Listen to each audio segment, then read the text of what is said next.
한 주간 평안히 지내셨습니까? 여호수아 돌아보기 시간입니다. 오늘 우리가 함께 볼 말씀은 여호수아 24장 14절에서 18절까지 말씀입니다. 하나님 말씀 먼저 보겠습니다. 그러므로 이제는 여호와를 경외하며 온전함과 진실함으로 그를 섬기라. 너희의 조상들이 강 저쪽과 애굽에서 섬기던 신들을 치워버리고 여호와만 섬기라. 만일 여호와를 섬기는 것이 너희에게 좋지 않게 보이거든 너희 조상들이 강 저쪽에서 섬기던 신들이든지 또는 너희가 거주하는 땅에 있는 아모리 족속의 신들이든지 너희가 섬길 자를 오늘 택하라.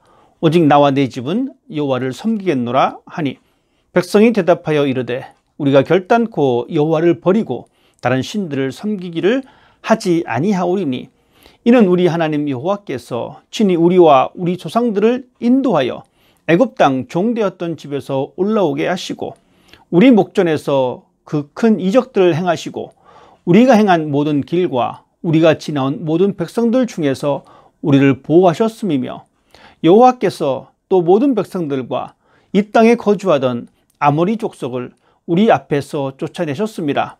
그러므로 우리도 여호와를 섬기리니 그는 우리 하나님이심이니이다 하니라. 아멘. 이제 여호수아 마지막 24장입니다. 오늘 24장에는 여호수아가 이스라엘 사람들을 세겜으로 모으고 그들에게 과거에 하나님께서 어떻게 그들의 조상들을 이끌어 주셨고 그들이 수고하지 않은 땅을 주셨는지 그것에 대해서 이야기하고 있습니다. 여호수아는 단순히 과거의 기억을 말하는 것이 아닙니다. 그는 이 과거의 사건들을 통하여 모든 것에 하나님께서 개입하셨다는 사실을 알려주고 있습니다. 과거의 하나님의 모습을 통해서 현재 신앙의 결단을 어떻게 해야 될지 그것을 이야기하고 있습니다. 하나님은 어제나 오늘이나 영원토록 동일하신 하나님이십니다. 하나님은 변하지 않습니다. 대신 변하는 것은 사람입니다. 우리가 좋은 일을 만나면 좋으신 하나님, 사랑이 많으신 하나님이라고 고백합니다. 대신에 좋지 않은 일이 생기거나 나쁜 일이 생기면 좋으신 하나님, 사랑의 하나님은 사라져 버립니다. 대신에 불평과 불만 속에 살아갑니다. 우리는 우리 자신의 환경에 따라서 하나님을 다르게 만나고 있습니다. 환경 속에서 하나님을 찾다 보니까 불만이 생기고 이 불만을 해소하기 위해서 세상에서 만족을 얻으려고 합니다. 그것이 바로 우상을 섬기는 것입니다. 우상은 어떤 형상이 전부가 아닙니다. 하나님 대신 만족해하는 대상을 찾게 되는 것, 그것이 바로 우상입니다. 왜냐하면 현재의 하나님에 대해서 내가 신뢰할 수 없다는 반증이 바로 우상을 찾는 행위이기 때문입니다. 우리는 당장의 눈앞에 이익을 주는 것에 우리의 시선을 고정합니다. 이것이 우리의 연약한 모습입니다. 그렇기 때문에 우리는 환경 속에서 하나님을 찾지 말고 하나님에게서 하나님을 찾아야 합니다. 여호수아는 과거의 사건을 말하면서 이스라엘의 신앙의 결단을 촉구하고 있습니다. 왜 그렇게 과거의 일들을 다시 기억하게 한 것일까요? 이스라엘을 향한 하나님의 손길을 알려주고 있습니다. 우리가 왜 하나님께서 우리에게 베풀어 주신 그 은혜를 기억해야 할까요? 그것은 과거의 기억이 현재의 우리의 신앙을 만들어 갈 수 있기 때문입니다. 하나님의 손길을 잊지 않기 위함입니다. 그렇지만 우리의 신앙은 과거에 만족해서는 안 됩니다.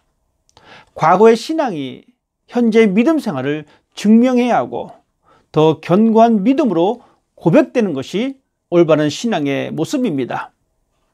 우리의 신앙은 현재의 결단이 요구됩니다. 왜냐하면 하나님의 은혜는 지금 이 자리에서 고백하며 우리의 신앙의 행동으로 응답되어야 하기 때문입니다. 중요한 것은 과거의 신앙을 기억하며 현재의 신앙을 더욱 풍성하게 만들어 가야 한다는 사실입니다.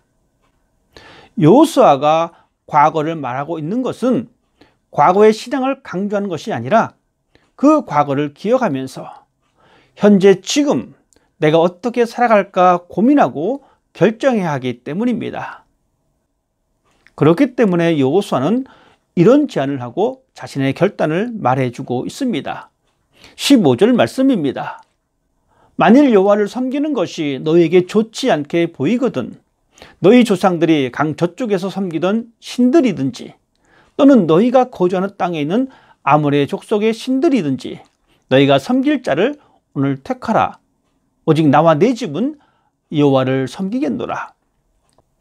은혜를 주신 하나님이시기에 앞으로도 은혜를 주실 하나님이심을 확신하면서 어떤 환경에서도 하나님을 경배하며 하나님 중심으로 살아갈 것을 결단하고 또한 그것을 촉구하고 있습니다. 혹시 우리의 환경이 나빠지더라도 불평과 원망으로 뒤돌아서지 않으며 혹시 우리의 환경이 더 좋아지더라도 교만하여 하나님을 모른다고 말하지 말아야 합니다. 하나님의 은혜를 받고 살았다면 이제는 오직 하나님만 경배하고 살아갈 것을 다짐해야 합니다. 머뭇거리고 갈팡질팡하는 것이 아니라 확신을 갖고 전진해야 합니다. 비록 우리가 맞닥뜨리는 환경은 알 수 없지만 어떤 상황에서도 여호수아의 결단이 여러분의 고백이 되기를 원합니다. 물론 하나님을 믿는다는 것은 쉽지 않습니다. 믿음을 단순하게 교회 안에서의 활동으로 생각하고 교회를 출석하고 헌금 생활을 하고 기도하고 봉사하는 것으로만 생각한다면 하나님을 믿는다는 것은 어려운 일이 아닙니다. 그러나 하나님을 믿는다는 것은 교회 안에서만의 활동이 아닙니다.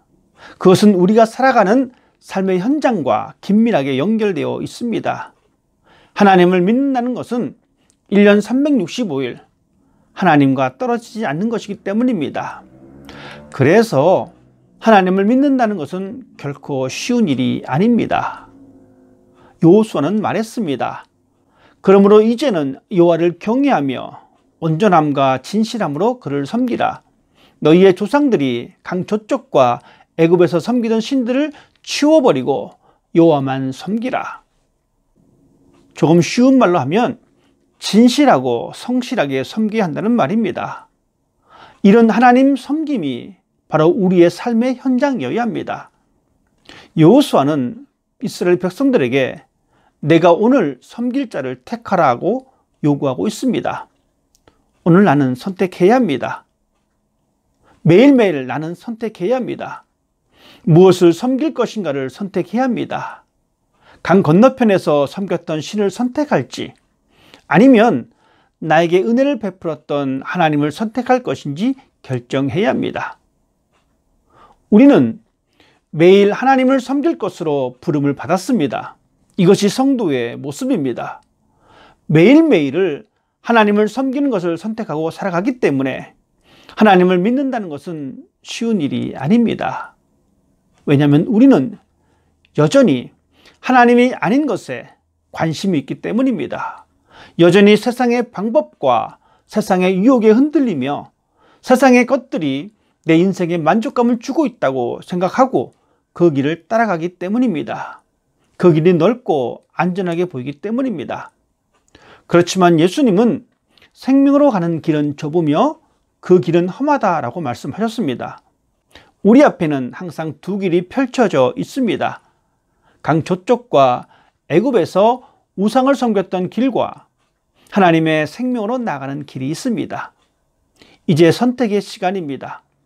하나님이 베풀어 주신 은혜, 지금까지 내가 걸어온 길이 하나님의 은혜인 것을 고백하느냐 아니면 내가 스스로 헤쳐나온 길이라고 생각하느냐가 우리의 선택의 기준이 될 수가 있습니다.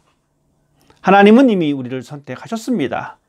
하나님의 은혜로 우리들에게 믿음을 주셨고 영원한 천국의 생명을 주셨고 나의 삶과 우리의 가정을 이렇게 인도해 주셨습니다.